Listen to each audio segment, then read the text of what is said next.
আপু তাড়াতাড়ি আয়, ঈশান ভাই আসছে। এনো, এটা তোমার জন্য। Thank you. দেখি কি? আমাকে দিছে না?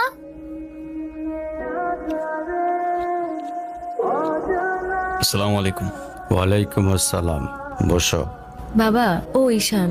হ্যাঁ, সে তো দেখলাম।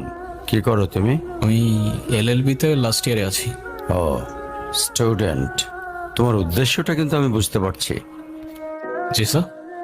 তোমাদের মতো ছেলেরা কেন আমাদের মতো বিজনেসম্যানের মেয়েকে টার্গেট করে, কিসের লোভে, সেটা আমার খুব ভালো করে জানা আছে।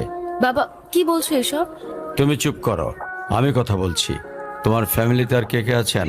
বাবা মা দুজনেই আছেন, কিন্তু ফ্যামিলি বলতে আমি একা। তার মানে আমি তো ঠিক বুঝলাম না। তারা আমার সাথে থাকে না, সেপারেটেড। ও, বুঝতে পারছি। তা প্রবলেমটা কার ভেতরে? বাবা মাকে ছেড়ে চলে গেছেন নাকি মা বাবাকে?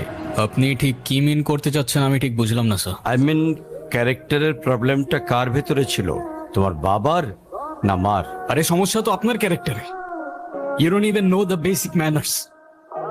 কিভাবে কারোর সাথে কথা বলতে হয় সেই ভদ্রতাটাও শেখেন নাই আপনি। আমাকে আসছে আমার বাবা মা নিয়ে কথা বলতে। আর হোয়াট ইউ মিন ভাই, তোমার মতো ছেলে? হ্যাঁ, কি টার্গেট করছি আমি? আপনার টাকা?